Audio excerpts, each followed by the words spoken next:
Hey everyone, and welcome to our first live podcast in a park. Hello and welcome to Rekindling Relationships with Beck and Vern. As well as podcasting, we run relationship workshops for organisations, as well as fun, creative dates to reconnect couples. We live in Bendigo with our blended family of 4 teenagers and a menagerie of animals. Welcome to our podcast designed to answer all the tricky questions to do with relationships, done in a fun, sometimes a little silly, but hopefully an informative way. All right, hi everyone. Hey everyone. Well, this is a bit exciting. This is exciting. We have a small but dedicated audience. Let's hear you. Woo! Oh, whoa. Settle down. This is really exciting. This is maybe one of Bendigo's first live podcasts. Yes. I could be wrong, but I think it might be. I don't think it's happened before. So, welcome. We're in Garden for the Future in White Hills in Bendigo, which is Victoria, which is Australia. We'll just do a quick bio. Let's see here. So on the end of our panel right now, we have Linda. Say hi, Linda. Hey, hello. Thank you for having me. Linda is a sexologist, sex therapist, educator and researcher, and that's what she does. Her background is in education and public health, and she's been in a counselling role and teaching sexuality education for 3 decades. Beck Botros is an artist, performer, mother and emotional coach. She assists Vern, that's me, with the business and makes sure that our tribe don't starve or kill each other. She loves travelling animals, bushwalking, food, being creative and spinning fire. And then there's Vern. Welcome, Vern. Hi. He's a mentor, teacher, circus performer, artist, wannabe pirate, and father of 4 teenagers. He edits the podcast, manages our 2 businesses, Rekindling Relationship and The Connected Circus, and loves that he gets to work with his favourite person in the world. Oh, is that me? Yeah, that's you. Oh. That's all. Isn't that sweet? Thanks. Tell you why we're running this event. Our intention for running this event is we wanted to do something fun for Bendigo. We wanted an outdoor venue where people could come and have a drink and have some food and relax, and we can have a chat about all things relationship. Just wanted people to have fun, and podcast is something that is growing in momentum of popularity, and we thought it'd be nice and something different for Bendigo to have a live one. So thanks for your support. Yeah. And why are you here, Linda? we just found her down the road, actually. Well, you invited me. Thank you for inviting me. I'm here because I could get to talk about my favourite subject and the potential of having sharing knowledge and having some laughs and just putting out there in the world some really good messages about relationships and sexuality. Can I tell people about my T-shirt? Yes, please do. If you haven't read Archer Magazine, which is a beautifully produced magazine based in Melbourne but international around diverse sexuality and relationships. It's Archer Magazine. I'm wearing an Archer T-shirt. On the front it says, "Sex is weird for everyone." And I like the fact that it kind of normalises weirdness. Yeah. Although normal is bullshit. Nothing is normal. That's true. I like that. Like nothing is normal. So what we're going to do tonight is we plan to we've got a few different segments. We've got a bit of an audience quiz where you can win some prizes. It looks like you potentially might, actually. It won't be very hard not to win a prize tonight, unless you go to the toilet while we're doing the prizes. Our first segment is Beck Reads from the Book of Face, and this is all about some of those Facebook relationship questions that Beck has found and that we're going to pull apart. So we've kind of swapped up our podcasts a little bit. So a lot of them in the past were quite serious but very raw and real. And so we decided this year we might make them a little bit more humorous. I was a little bit inspired by a Facebook page I follow, and I found myself quite a few nights scrolling through it and saying, "Hey, Vern, check out what this person's asked." But even funnier were some of the comments. I thought it might be nice or fun to have a little segment where I pull out cherry pick some of the questions. I put it to you guys to answer them. We'll start with our first question. I just broke up with my boyfriend on Thursday. How long should I wait till I ask someone out? I was just curious. Just jumping right in there. Do you want to start with that one, Linda? How long is a piece of string? Is she ready to ask someone else out? I mean, it's not like When somebody dies, there's sort of this grieving process, time, space that people are like a respectful distance, publicly anyway, because often when someone dies, people express their grief through sex. That's a whole other conversation. But yeah, if they've been planning to end a relationship for a long time and then they do the thing, they end it, they can go, wow, free again. And if Thursday was yesterday or the day before yesterday or last week, yeah, whenever it feels right for them. If they've ended a relationship, there isn't kind of a polite time you wait in order to consider the other person's feelings. Although probably dating the partner's best friend would be a really unkind move. I like that whatever feels right for you, because I feel like that's a good answer there, whatever feels right for you. And a lot of the time relationships are ended way before we realise, or before they have actually ended. So we might not find out, but they may have ended, things may have ended months before. So what about you, Vern? What's your words of wisdom? Sometimes, yes, you should mourn. You should go off. I reckon you should find out why actually it broke up. Like, before you make the same bloody mistake again. Oh, I think, yeah. I think if you're suddenly just like, boom, it's over, then there's a reason. You've got to go back and actually maybe find out what that reason is. Do the work. So a bit of self-healing, you're Bit saying. of self-healing. Bit of self-reflection. Maybe pull apart the relationship, what it was like. Well, I was going to reiterate what Beck was saying, that you may have actually left the relationship a long time before the actual breakup. So you may have done all that processing and grieving before you So get to emotionally the day. left it. You've before already mentally and emotionally gone. So, but I take your point though. It is important that you don't just leap into making the same mistake that you may have made before, if you have made one. I don't think that's ever happened to me, but go on, do the other. I think we've all been there. There was just one funny comment on that one, which was... Oh, this is the response? This was a response, on Facebook. On the Book of Face, It says, depends. Did you break up with him in the morning or evening? Because if it was the morning, at least give it till the afternoon to get back out there, which I thought was a great comment. that is a great comment. Let's get out there. All right, what else you got? Okay, next question. How do I get over an ex? I can't stop thinking about them, and I've even dreamt about them. Which I thought was a good question. I think we've all been It's not there. really funny, but No, it's not a good funny. question. But what about you? What do you reckon, Linda? Some people's advice is to get over one person, you get underneath another. But I wouldn't default to that necessarily, because it doesn't allow for your That goes back to the time. first question. It really does. Yeah. It does. Such a great answer. See a counsellor, see a therapist. You can point to yourself. And I was just pointing to myself because I'm a sex therapist, but yeah, sex and relationships, psychosexual therapist. But I do think it got to the point where it's causing you distress and you can't stop, then you get help. Yeah, good answer. What do you think? What do you think, Beck? Well, I remember one time I was finding it particularly hard to move on. And I ended it, but I was still finding it hard to move on. And I remember listening to a podcast, and it was about how when we keep going down memory lane, so it's like a bit addictive, it releases endorphins, and we keep going down memory lane, and then of what we did do with them and the fun we had. And we kind of, I guess, idealise it, and we always remember the good things, not the reasons why we broke up with them, why they weren't right with us. So I remember thinking, okay, you've got to stop thinking and dreaming about all the good things and write down the reasons why you broke up, and to think logically instead of emotionally about it, which is easier said than done. It's like retelling the story, because the facts don't change. It's just your angle on the facts will shift. So shift it from, we had such a lovely time, why am I so sad, to, well, there's a balance here, maybe in the balance it was not so lovely. Yeah, But there's so a logical that- reason why they weren't my person. And to allow your brain to shift out of that emotional, change that pathway. to change the emotional pathway. Then Oh, well, I think maybe get really drunk and then stay really drunk for a long period of time. And then what happens is, over time, you just keep on going back to thinking about it. And that doesn't work.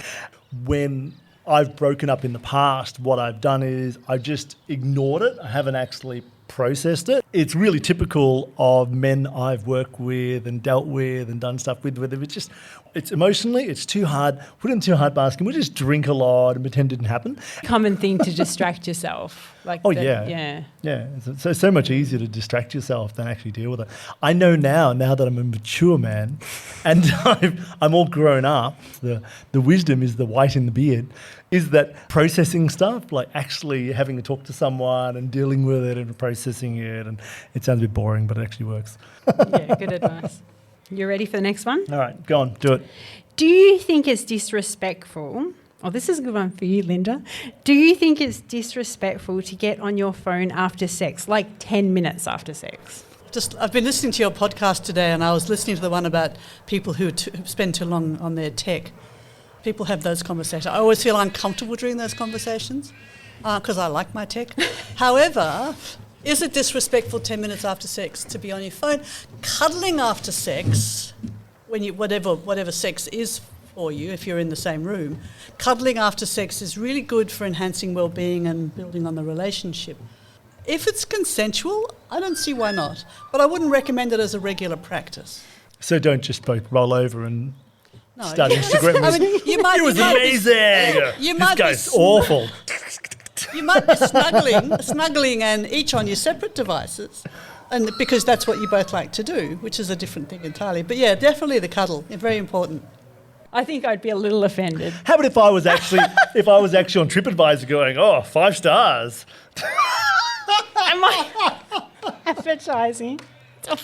Oh, God. Am I on TripAdvisor? Oh, wow. I mean, Maybe. also, it may depend how long the sex took, because that's a whole other topic. Oh, okay. Because I was just telling you, Vern, about a relationship conference I went to in Chicago, and somebody presented research that was about how long a sexual encounter lasts. And the categories who were interviewed for this or surveyed included heterosexual couples, lesbians, gay men. I don't think they went into threesomes. I think it was just couples. Hetero people, maybe, sort of 5 minutes to half an hour perhaps. Gay men, up to a couple of hours.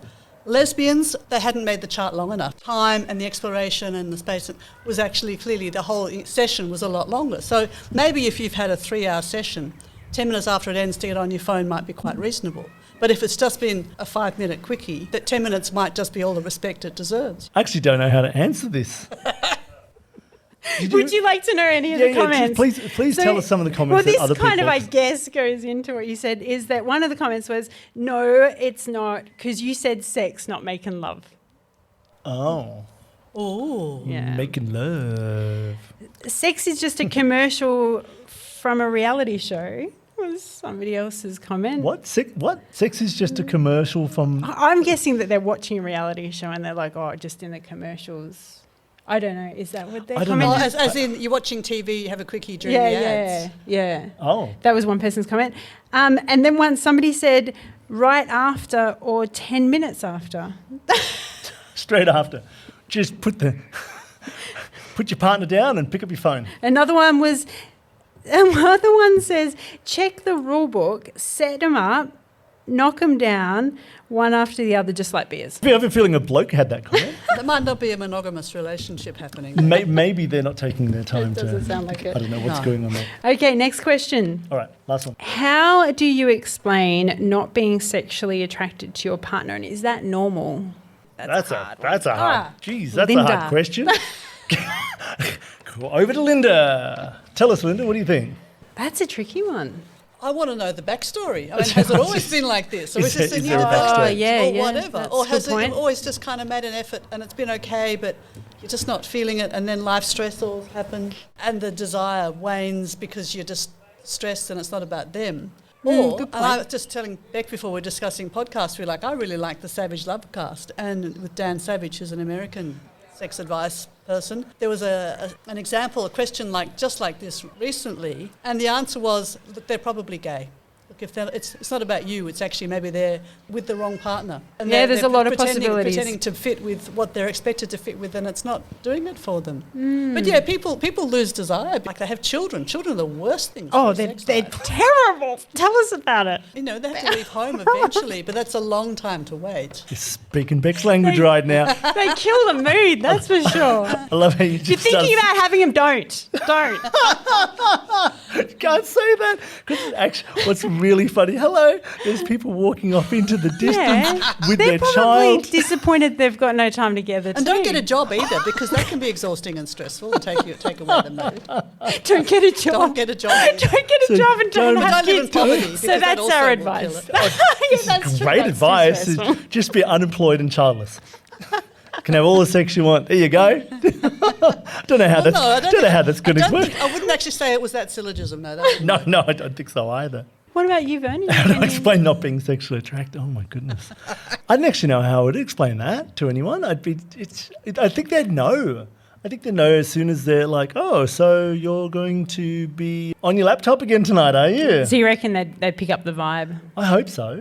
You know. It's not a very nice spot for No, either big. person, really, is it? No. And I think on our podcast, we always talk about having a conversation. It's always about just have a conversation. And I think the reality of it is, if you're in that space, you know it, they know it, and you're both just avoiding the conversation because you're both avoiding what might happen next. That could be a hard conversation, though, like to sit your partner down and go, oh, yeah, you know what? I'm just not feeling attracted to you. This is a bit of a kick in the guts, isn't it? It should be a It's like conversation a that should Band-Aid be though, had. isn't it? Just rip it off Definitely, and- I agree, but it wouldn't be an easy conversation. What are you thinking, Linda? I was thinking of Emily Nagoski's work, and she talks about the dual control model of brakes and accelerators. So there are things, the accelerators are things that kind of spark you up, and the brakes are the things that turn you right off. So if you've got a partner who is being cruel or kicking the cat or saying racist things or whatever. He turns you off them. So they're breaks. And you go, well, all those things can be total desire killers. In a long-term relationship, it may just be tweaking how they behave in the world. They may have been someone who floated your boat originally. But they're some of those manifesting behaviours behaviours can be a that real you don't turn-off. find attractive. Yeah. That's a good conversation, isn't That's a it? great Yeah. conversation. Yeah. That's a really fun conversation. So if you know anyone, When you if kick anyone the out cat- there is just like, oh, my I don't friends, wanna blah, have blah, blah, then, oh, you should have this fun conversation. Yeah. When you kick the cat, I don't want to have sex with you Well, anymore. yeah, well, it might be bad behaviour, mightn't it? It might be that, like you said, that's a really good point. It might be that they're like a racist or something. You're like, that's really not attractive to me. Oh, God. So it's time for Let's All Chat, which is our audience quiz time. Oh, this will be fun. What we're going to do is we're going to hand out some quiz questions, and you could win some great prizes. You can pop your hand up if you think you got the right answer. I'll come around with the microphone, and then Vern will relay the answer. How's that? First question. Where on the human body do you find the most intense concentration of nerve endings? Oh, we have a hand up over there.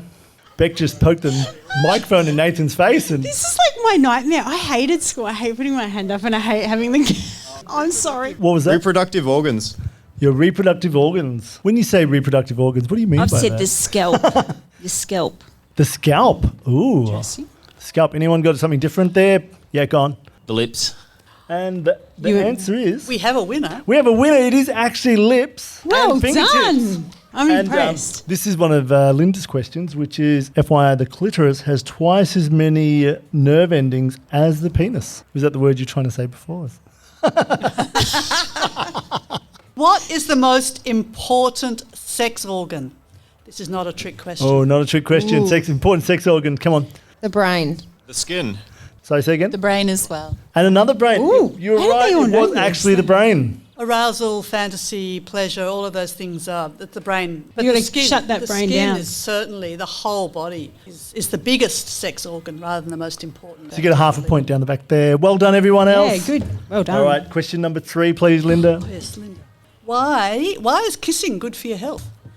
Does it increase oxytocin? It definitely does increase oxytocin, but that's not the reason. Anyone else? Getting a, Ours is very personal. It just makes me happy. Oh, nice answer. actually an awesome answer. Oh, she's obviously a very good kisser. Good on you, Beck. Beck's getting your steps up. Anyone got anything different they'd like to share? We said it's just that intimacy and connection. Intimacy and connection. Lovely. Oh, They're and all excellent answers. I have a feeling, is that the same? Is And that in fact, Endorphins. endorphins? And oxytocin, and it feels good. But the answer is, you're happy. it makes you happy. The extra saliva that is exchanged reduces tooth decay by keeping your mouth clean. You know, I really want to So keep challenge that kissing. as an answer. I give She has got nice teeth. all of those answers are good for your health. Okay, so maybe all those answers are right, so everybody gets the point. And what if they've got gonorrhea? Oh, And you're exchanging Linda, that those just kind of got germs real- that aren't Ew. in their throat. That's Well, not I don't gonna know if work. that could still be good for your teeth. I don't know. Just not for other Not good areas. for your health. It's about reducing tooth decay. Good for your health. We're talking about teeth here. We are a dentist's best friend. All right, so question number 4, please, Linda. What else in history have condoms been used for? Anyone got any random answers? Come on, there's one. There's a random answer. Importing drugs. Importing drugs, yes, definitely. Yes, I've that's watched happened. Airport before. Actually travelled from India to Thailand with a guy who was importing drugs. I had no idea until we landed in Thailand, and I was just like, you got a stomach ache? And he goes, yeah, I still don't feel well. I said, what do you reckon it was? He goes, it's probably the large amount of hash that I ingested and is now in my stomach. And I went, oh. And he goes, do you want to share a taxi? No, I don't. Did he ingest it in a condom? Is that what you're Yeah, saying? he just had it in condoms. He also had it in his shoes in Thailand. Like, Oh, God. why would you? Yeah. Anyway, don't know. Anyway. be careful who you travel with. I didn't know who he was. I was eating his And food. I was eating his food on the plane Because he was feeling because sick. he couldn't eat it. Because you don't want peristalsis happening. No. We sort of look similar too. It's just- anyway, anyone else got any other idea? Nathan's right behind you with his hand up. Dave, Coin purse. coin purse. They are quite strong. Imagine if you went into a shop and then you reached into a condom to pull out some coins. You could fit quite a few in there. You could Think fit a so. few coins in there. Yeah. Don't know if they'd actually take them or they'd let you back in the shop. How do you get them out? Have you ever done that? Do you know someone who's done that? Have you done that before? Is that maybe? It's very creative. It is a creative idea. Anyone got any Anybody other else? ideas for how condoms might have been used Yes, Windsor. in history? Well, it's historical. Oh, we had smuggling drugs as well, but water balloons. I don't know about the historical context of water balloons.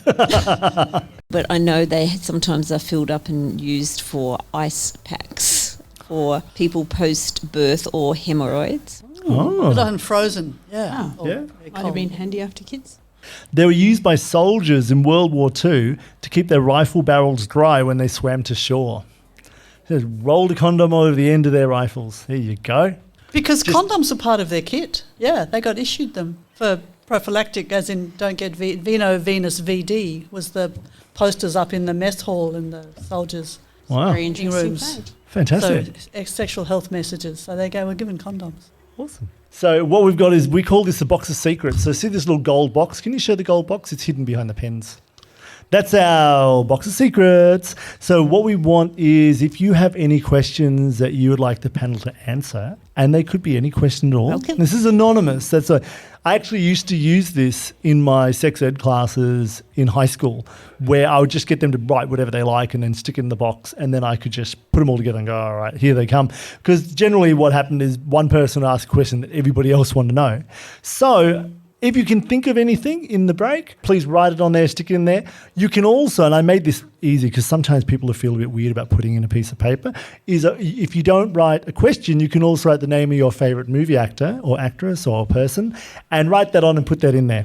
Or tell us There you go. how much you like us. Or tell us how much Give you us- like give us, us words of or write a affirmation. really good joke that we can tell.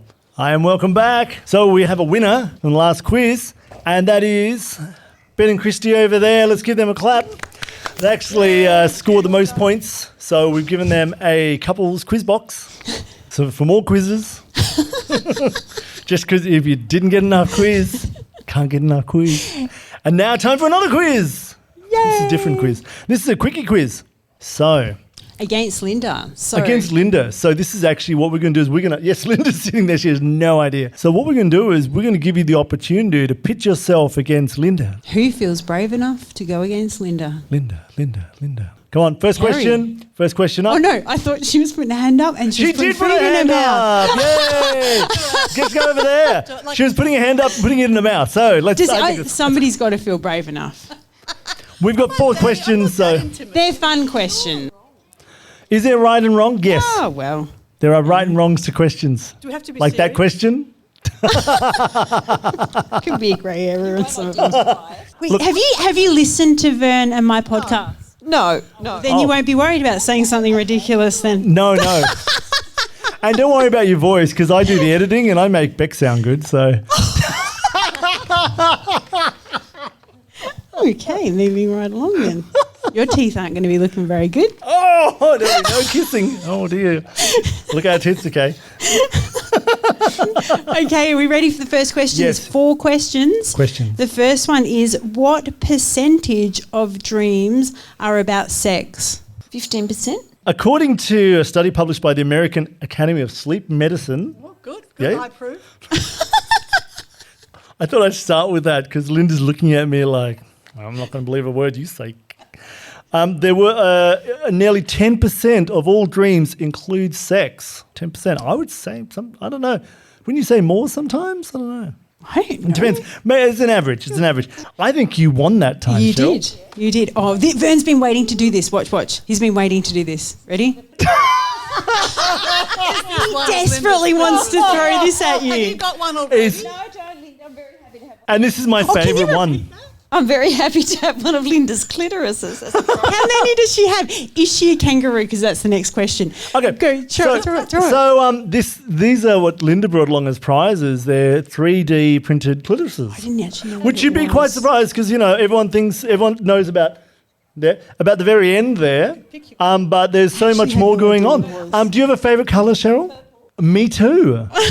Come on, throw the clitoris then. I'm going to throw a clitoris. Get on with it. Tell us a story. Oh, I thought Jim printed some of these. Oh, yeah, Jim printed them. So my Yes. husband of 40 years, hence the reference to phone use. Yes, and there's a nice little link because Linda's husband of 40 years was my Form 5 physics teacher. So there you go. There you go. We didn't cover clitorises in physics. He prints them pro bono for sex educators and sex education even know what to purposes. say. So I have a bag of clitorises. And if I need more, I say, can I have more? Sorry. Somewhat like the next question, Linda. How many vaginas does a kangaroo have? Who's going to ask? That's all right. You can I'll just just say 3. What about you, Linda? Have you got an answer? I'm going to go 3. It is actually 3. That would sort of explain why there's 120 million of them. Well, I was gonna say, is the next question how many penises does a male kangaroo have? Oh, Why? I don't know the answer. What is? Yeah. So because kangaroos can have multiple babies in there at once. So you can actually be getting another embryo happening while you've got another one in there. And I think once we're giving birth, they give birth through one and they conceive through the other 2. Yeah, they can have 3 So- babies on the go at any time. So male kangaroos have 2 penises. What is this weird country we live in? So if anyone listening outside of Australia, and we actually do have lots of people listen outside Australia, kangaroos have 2 penises. You'll never look at them the same way again. If you want, you could do a whole session on the interesting sex lives and genitalia of Australian native animals. How interesting. Maybe we that's could. not where we're going. Well, what happened there is it a draw. Oh, these guys didn't get a prize. What colour? I could- Gold or blue? That's the best line I've heard. Don't throw my clitoris around. Well done. Happy? Well done. That was a good answer there. Okay, so we're moving on to question number 3. Okay, what method of birth control can chickens use? He's now regretting that he We're all put his looking- hand up. Probably a bit complicated here. He's got an expression on his face which is like, oh. Yes, you can. Yes. Yeah, you can consult. Ask a friend, but not your technology. Destroy their own eggs. Oh, that's a pretty good Destroy their own answer, though. eggs? Yeah, Yeah. yeah. That would work. Good answer. Yep. Well, good. that would definitely work. That would do. Yeah, that's a good way to control. I had a chicken that used to do that. It's a whole nother story. I thought it was going to be a sad story for a moment. There, the way you said it, I was just like, we're just going to get this really sad She story. was a bit crazy. We used to have a chicken called Gladiator who would not hang out with the rest of the pack or the flock and would Because she was named Gladiator and the rest would laugh at her. and would run up to the back door to greet you when he came home and wanted to come inside. We had to say chook free zone. So this is not drawn from my prior knowledge. I'm making this up. So birth control with chickens. You make sure that the rooster is excluded. It's pretty easy to know which one is the rooster. Its comb is different and it crows. So no rooster. Or chickens, when they mate, like birds mating is quite a random thing. They've kind of just got one hole and they've got to kind of put holes together. It's amazing that how much they can achieve, really, Oh, with you've fertility. actually just floored Beck. Beck's sitting down now. She did, So- you did to her. I don't know. Maybe get the roosters drunk so they can't keep themselves in position. Get the roosters drunk. There we go. Okay, Ben, would you like to tell us the answer? Yes, so the method of birth control, just in case you wanted to know, they can eject unwanted sperm. In reproductive warfare, sperm is a male's ultimate weapon to decide who fathers the next generation. New Oxford University study involving feral chickens. Just imagine these really like with mullets and stuff, feral chickens have revealed that females fight back. Hens are able to eject sperm directly following copulation, and when they do, on average, 80% of the ejaculate is expelled. We'll give them a bonus prize. I ordered stuff that came from Nikki Darling. If you're ever trying to buy sex toys from an ethical supplier that fit with all bodies and genders, run by a soul woman in Melbourne, nikkidarling.com.au is amazing. Highly recommended. And she's not paying me for this. All right, nice plug there. But I bought some things recently, got a bag full of treats, which is what some of which Becca's distributing. Passing out all sorts of things, some prophylactics out there. You can use that on your rifle, Nathan. So, on your rifle. Oh my God, that's... What's that? Yes, and for your coins, yes. That's to keep your coin. Are you okay, Beck? I don't even know what to say. You just continue on. Okay, I'm just going to sit here for a minute. So, Vern has randomly picked this lovely couple to be our next persons. I really just want to throw a clitoris at them. They might get it right anyway. So, how many minutes does it take to decide if you like someone or not? A, 4 minutes. B, 10 minutes. C, 40 minutes. Now, you guys have been on dating apps, so I think you might have some idea. Okay, so 4 minutes. 4 minutes. What do you think, Linda?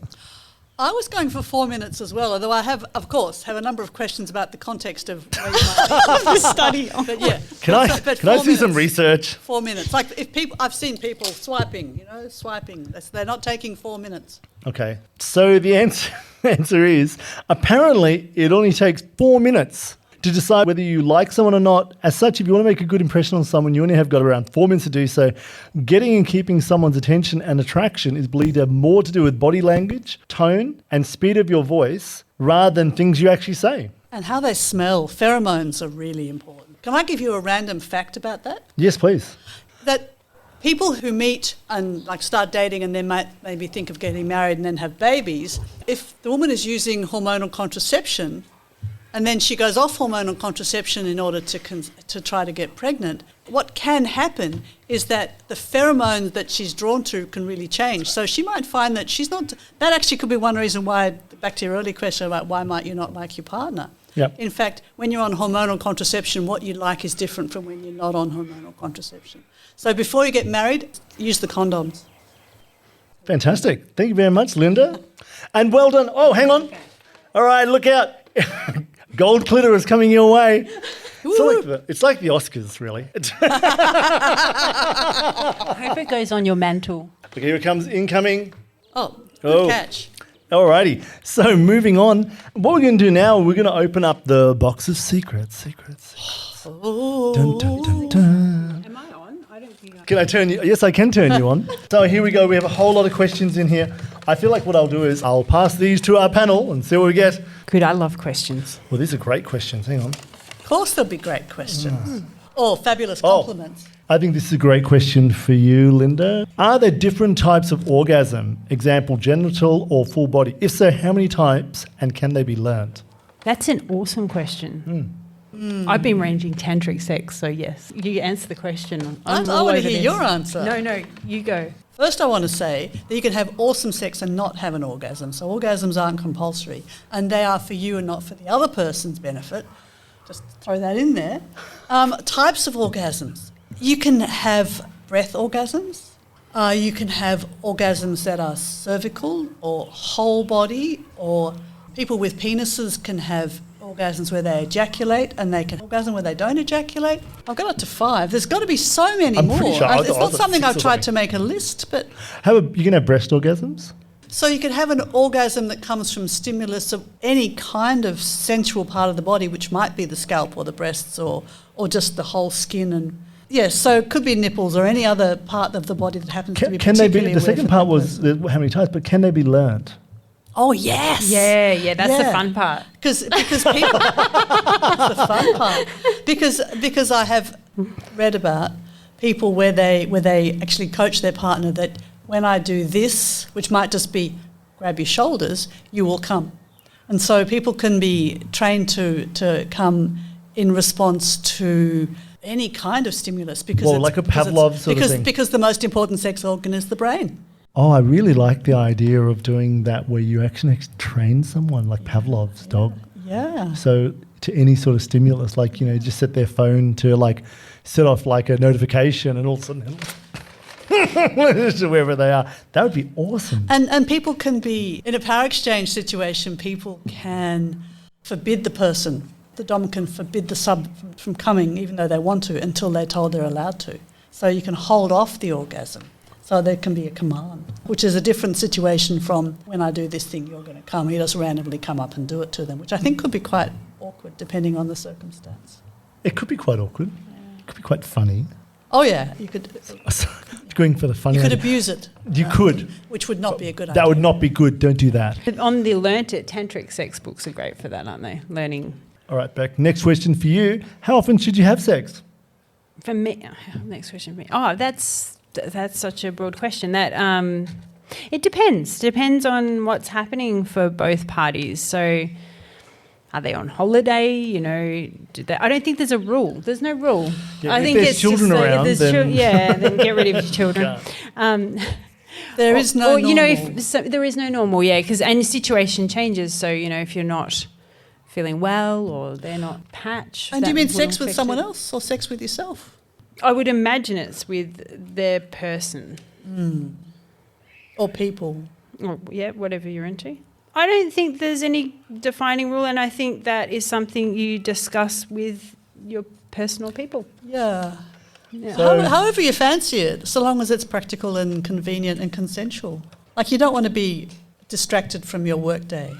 Sometimes it can be hard to have, if you are in a partnership kind of relationship, to meet on the same libido level. That can be a problem. So to continue on with that, so I'll just go on to another one, which is it okay to not orgasm during sex? I feel like that was sort of talked about before, but what's your take on that? Yes. Yes, it is okay. And it's not okay to expect your partner to orgasm so that you can say, look how clever I am doing this for you, because that's actually not about them. So yeah, totally okay. People, you don't have to have an orgasm to have a great I don't time. think you should have a destination. Just have fun. Unless you're Yeah. trying to make a baby, which is probably most of the time not the case. You're saying rather than have a happy Fairy ending, you have a happy journey. Yeah. Yeah. Don't think about the destination. No, I think I think that that idea of just being able to be in an intimate space together, if you have the time, like set time to enjoy that as much as possible, just to enjoy each other's bodies and not be worried about whether someone orgasms or they don't orgasms or whatever happens to them. It's more about being able to give and receive pleasure, you know, be able to enjoy your partner. And there's this great game which we learned a few years ago. We talked about on our podcast. We call it the song game, where you put on like a cool Spotify playlist. We've got a couple of great ones. There'll be a song and then there's a break between the songs. And what you do is for the first song, I might say to Beck, I'd like you to do this. I might like you to massage my head. And that will happen for a song.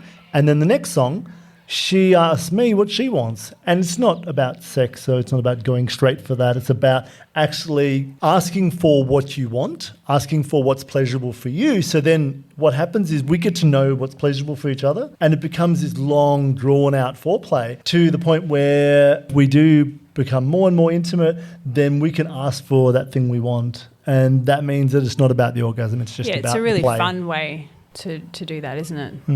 So a song at a time. Yeah, it's good. It's a good fun game. And it gives you like a Recommend good it. 3 minutes. So. Yeah, Betty Martin, who's an American sexologist, has the 3-minute game, which is basically that, but not done with songs, and uses the wheel of consent with the asking and offering and taking and giving and allowing. And part of that is the consent. So, you know, would you massage my head? And you can say, I don't want to massage your head, but please, but thank you for asking. Can you suggest something else? And you go, okay, well, how about shoulders? Okay, whatever. Yeah.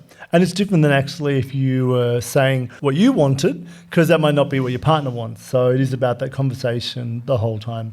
And I think that's something we've talked about a lot, which is actually about having, in the intimate space, is having as much conversation as possible. Be talking, and it's not that it takes away the spontaneity of it. It actually means that you end up being closer with each other because you know exactly what each other wants. I'm just thinking through Betty Martin again, who says that exactly what you said, Vern, that people discover what your partner likes, and you also discover what you like, because you might not have thought about it till you have to think about, what am I going to ask for? I don't know, what do I fancy? And it's a great stimulant, great prompt for doing that.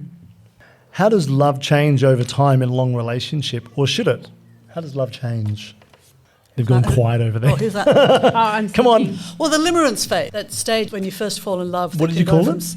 Limerence. That's the technical term, the limerence phase. How do you spell that? Limerance. Could be a double M, not sure. Okay.